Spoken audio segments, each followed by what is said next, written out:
अस्सलाम वालेकुम dear students, उम्मीद करता हूँ आप सब खैरियत से होंगे। आज का जो हमारा मौजू गुफ्तगू है विलियम हेनरी डेविस की लिखी गई एक बहुत ही खूबसूरत पोइम है द रेन। अगर हम रेन की बात करते हैं तो यहाँ पे इसको बेसिकली दो तरह से डिफ़ाइन किया गया है। एक इसकी सरफेस मीनिंग की बेस पे अगर हम कहते हैं डेनोटेशन के हवाले से, डेनोटेशन हमेशा डिक्शनरी मीनिंग्स होते हैं। जब जो सरफेस मीनिंग हो या लिटरल मीनिंग हो, मीन के जो as a surface meanings convey कर रहे होते हैं उनको हम डेनोटेशन कहते हैं। और कनोटेशन हमेशा जो होती है वो बिहाइंड द सरफेस मीनिंग्स होते हैं। और हमेशा राइटर का जो मेन पर्सपेक्टिव होता है लिखने का वो अपने हिडन मीनिंग्स को कन्वे करना ही होता है। और जैसे कि जो पोएम है द रेन, ये एज अ होल ये डबल जो पर्सपेक्टिव है, सेकंड पर्सपेक्टिव कनोटेशन के हवाले से लिखी गई है।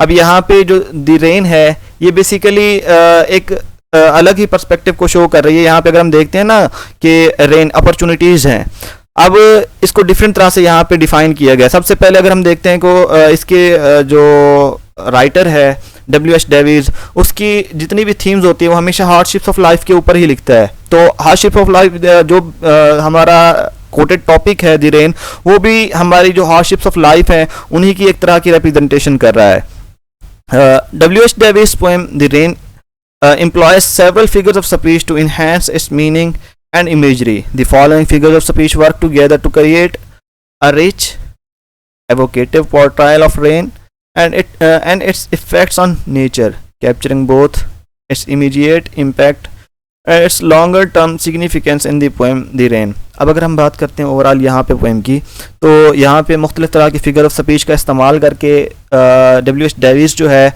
वो हमारे मुआशरे की रिप्रेजेंटेशन कर रहा है। अब यहाँ पे जैसे कि मैंने कहा कि एक तो एज अ होल मीन के डिक्शनरी मीनिंग होते हैं हमारे। अब यहाँ पे एक बारिश का मंजर बताया गया है। अब बारिश के मंजर के अंदर अगर हम देखते हैं तो बारिश हो रही है, एक दरख्त के ऊपर जो है वो बारिश पड़ रही है। उस दरख्त के जो अपर लीव्स होते हैं वो पानी पी रहे हैं, पानी उनके ऊपर गिर रहा है। जो उनसे बच रहा है मीन के बचने के बाद वो कतरा कतरा करके जो नीचे वाला वो होते हैं पत्ते होते हैं उनको वो ट्रांसफ़र कर रहा है। और इस तरह से वो कहता है कि मीन के ये जो सीन है, मंजर है, ये इस तरह से चल रहा है। अब अगर हम इसकी एज अ होल रिप्रेजेंटेशन करें तो ये एक सिंपल सी पोएम नज़र आती है। लेकिन सेकंड पर्सपेक्टिव से अगर हम इसको देखते हैं तो जहाँ पे फिगर्स ऑफ स्पीच का इस्तेमाल किया गया, सबसे पहले हम फिगर्स ऑफ स्पीच को डिस्कस कर लेते हैं। इसके बाद इसकी जो थीम होगी उसकी बात करेंगे। सबसे पहले अगर हम बात करते हैं पर्सोनिफिकेशन की, पर्सोनिफिकेशन जैसे कि आप लोगों को पहले बताया है मैंने कि किसी ह्यूमन ऑब्जेक्ट की क्वालिटीज़ को इन ह्यूमन ऑब्जेक्ट के अंदर जब राइटर बताते हैं, डिस्क्राइब किया जाता है ह्यूमन क्वालिटीज़ को इन ह्यूमन ऑब्जेक्ट के अंदर डिस्क्राइब किया जाता है, तो इसको हम पर्सोनिफिकेशन का नाम देते हैं। यहाँ पे अगर हम पोएम की बात करें, यहाँ पे देखें, and when I hear rich leaves drinking rain. अब ये जो ड्रिंकिंग का कंसेप्ट है, पानी पीना, ये ह्यूमन ऑब्जेक्ट की क्वालिटीज़ है। अब वो जब पत्तों के अंदर बताता है कि मैंने सुना कि ये जो पत्ते हैं ये पानी पी रहे हैं। अब यहाँ पे जो पानी पीने का कंसेप्ट है बेसिकली वो पर्सोनिफिकेशन है। और इस तरह से मीन कि यहाँ पे डायनामिक वे में वो पत्तों को दिखा रहा है कि पत्ते जो है ना अलाइव हैं, या उनके अंदर जो मीन के सेंसेशन बताई जा रही है ह्यूमन ऑब्जेक्ट के हवाले से, उसकी रिप्रेजेंटेशन कर रहा है। सेकंड अगर हम बात करते हैं मेटाफर की, मेटाफर आपको पहले भी बताया कि एक इनडायरेक्ट कंपैरिजन होता है। इनडायरेक्ट वे में मीन के जब आप किसी एक चीज़ की क्वालिटीज़ को किसी दूसरे ऑब्जेक्ट के अंदर बताते हैं एज और लाइक का इस्तेमाल किए बगैर, तो हम इसको इनडायरेक्ट कंपैरिजन कहते हैं। इसको डिफाइन कर लेते हैं। A metaphor compares one object to another by saying one thing is another. जैसे कि मैंने आप लोगों को पहले एक एग्जांपल दी थी कि ही वॉज लायन इन दीवार। अब यहाँ पे अगर मैं लायन इन दीवार कह रहा हूँ, लायन का जो वर्ड यूज़ कर रहा हूँ, ये उसकी जो क्वालिटी होती है, ब्रेवरी है, उसकी रिप्रेजेंटेशन कर रहा होता है, ना कि मैं उसको जानवर कह रहा होता एक टर्म में। It usually talks about the qualities of an object which are described in an other object. उसकी जो क्वालिटीज़ होती हैं किसी दूसरी ऑब्जेक्ट के अंदर जो है ना हम बता रहे होते हैं। फॉर एग्जांपल यहाँ पे देखते हैं the rich leaves on top. अब यहाँ पे जो रिच लीव्स का कंसेप्ट इस्तेमाल हुआ है ये एज अ मेटाफर के तौर पे यहाँ पे इस्तेमाल किया गया है। इसी तरह वो कहता है कि for leaves that receive ample water, जिनको मीन के बहुत ज़्यादा पानी मिलता है, विच कंट्रास्ट विद द पुअर। अब यहाँ पे देखिए पुअर का वो लफ्ज़ यूज़ करता है पुअर लीव्स। पुअर लीव्स क्या है? जो उससे नीचे हैं और जिनको जो अपॉर्चुनिटीज़ हैं या जो पानी है वो कम मिल रहा है। नेक्स्ट फिगर ऑफ स्पीच की बात करते हैं, इमेजरी। इमेजरी आपको बताया है कि सेंसेशंस इस्तेमाल करती है, जो हमारे 5 सेंसेस होते हैं। राइटर जो है हमेशा इन सेंसेस का इस्तेमाल करके एक ऐसा रिटोरिक इफेक्ट बनाता है जिसमें रीडर्स के माइंड में एज इट इज स्केच बनता है, जो कि राइटर जो है उसको रिप्रेजेंट करने की, या राइटर जो है वो देख रहा होता है वही बयान करता है। अब यहाँ पे मुख्तलिफ तरह के मुख्तलिफ अल्फाज का इस्तेमाल करके उसके रिटोरिक इफेक्ट बनाया गया, जैसे कि आई hair leaves drinking rain. This vivid image creates a sensory experience, allowing the reader to imagine the leaves absorbing the rain, emphasizing the nourishing aspect of rain. अब अगर हम इसी के अलावा सिंबलिज्म की बात करते हैं, सिंबलिज्म बेसिकली क्या होता है कि किसी सिंबल का शो करा के उसका एज अ होल कंसेप्ट जो है उसको रिन्यूअल कराना या उसको चेंज कराना। अब यहाँ पे देखिए कि जो बारिश का पानी है उसको सफाई के हवाले से या रिन्यूअल के हवाले से यहाँ पे रिप्रेजेंट किया गया है। Rain itself is often symbolic of renewal and cleansing. In the poem, the rain symbolizes the cycle of nature and the idea of revival and the refreshment. अब अगर हम बारिश की बात करते हैं तो ये एज अ सिंबल के तौर पे इस्तेमाल किया गया। बेसिकली ये क्या करता है, चीज़ों को क्लीन कर देता है, एक नया जो इफेक्ट है नेचर का वो हमें देखने को मिलता है।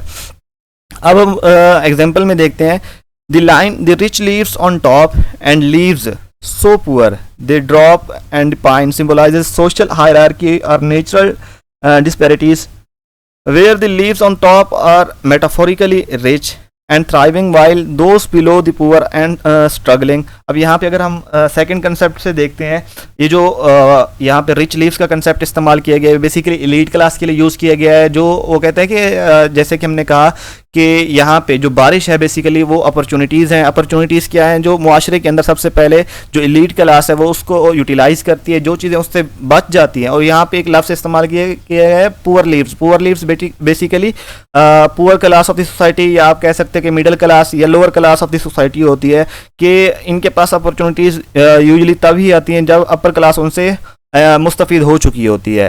अब हम स्टेंजा की तरफ आते हैं। फर्स्ट स्टेंजा में I hear leaves drinking the rain, मैंने पत्तों को सुना कि वो पानी पी रहे हैं। I hear rich leaves on top, जो ऊपर वाले पत्ते थे उसने उसको कहा कि ये रिच लीव्स है, मैंने ऊपर वाले पत्तों को सुना। गिविंग द पुअर बीनीथ, कि वो कतरा कतरा करके जो नीचे वाले हैं उनको पानी दे रहा है, ड्रॉप आफ्टर ड्रॉप, कतरा कतरा करके। This a sweet noise to hear, वो कहता है सुनने में तो ये बहुत ही खुशगवार लगता है। This green leaves drinking near, कि वो एक दूसरे के साथ मिलके ही पी रहे हैं। सेकेंड स्टैंजा की अगर हम बात करते हैं, and when the sun comes out, और जब सूरज बाहर आता है, सूरज निकलता है। After this rain shall stop, जब ये बारिश रुक जाती है। A wondrous light will fill each dark, अब ये जो रोशनी होती है चमकदार, ये हर जो डार्क सर्कल होते हैं उसको राउंड ड्रॉप, जो कि एक तारीख कतरा ही क्यों ना हो, तारीख जर्रा ही क्यों ना हो, वो उसको भी रोशन कर देती है। I hope the sun shines bright, वो कहता है कि मुझे उम्मीद है कि सूरज इतना चमकेगा। It will be a lovely sight, ये जो मंजर होगा ये मंजर काबिल दीद होगा। अगर हम इसको सेकंड पर्सपेक्टिव से देखते हैं, इस सेकंड पर्सपेक्टिव वो कहता है कि ये जो सन को उसने बताया डे ऑफ जजमेंट के हवाले से रिप्रेजेंट कर रहा है। अब डे ऑफ जजमेंट, वो कहता है कि जब डे ऑफ जजमेंट होगा तो ये जो कुदरत का इंसाफ का तकाजा है, पलड़ा है, वो इक्वली होगा। तो हर जगह पे जो इंसाफ है, यहाँ पे देखें कि अ वंडरस लाइट जो है वो इंसाफ के बारे में बता रहा है कि हर जगह पे जो है ना इंसाफ छा जाएगा, हर अमीर गरीब के लिए जो है ना इक्वल अपॉर्चुनिटीज होंगी, हर चीज़ जो है ना बराबर के हिसाब से तकसीम की जाएगी। तो it will be a lovely sight, ये जो मंजर होगा ये मंजर काबिल दीद होगा, मीन के हर तरफ से जो है वो इक्वली डिस्ट्रीब्यूशन हो रही होगी अपॉर्चुनिटीज़ की। इसमें चंद एक इम्पोर्टेंट पॉइंट्स जो इस्तेमाल किए गए उनको एक दफ़ा देख लेते हैं। The poem is about beautiful natural phenomena happening of rain, mean के जो बारिश का एक मंजर है वो उसकी रिप्रेजेंटेशन कर रहे हैं। The poem shows the rain water collecting at the top of the tree and then falling on the leaves drop by drop. अब सबसे पहले जो अपर लीव्स हैं उनके ऊपर गिर रही है, फिर कतरा कतरा करके जो नीचे वाले पत्ते हैं उनकी तरफ आ रही है। The poem has shown the two types of leaves, the leaves of the tree on the top and those at the bottom of the tree, जैसे कि हमने कहा कि rich leaves and poor leaves. Tree symbolises a society, अब यहाँ पे जो tree की बात कर रहा है वो सिंबलाइज कर रहा है हमारे सोसाइटी को, हमारे मुआशरे को। Leaves on top of the tree symbolize the rich people, जैसे कि मैंने आप लोगों को पहले बताया कि एलीट क्लास को रिप्रेजेंटेशन कर रहा है। जो लोअर लीव्स होते हैं वो हमेशा जो लोअर क्लास या middle class of the society होती है उसकी रिप्रेजेंटेशन कर रहा होता है। Stand for the deprived segment of the society. The poem describes the rich getting the opportunities first and then, जैसे कि हमने यहाँ पे पोएम के अंदर भी देखा कि पानी, बारिश का पानी जो है सबसे ऊपर वाले पत्तों पे गिर रहा है, फिर कतरा कतरा करके जो नीचे वाले पत्ते हैं उनकी तरफ आ रहा है। Feeling falling droplets produce a melodious sound. This sound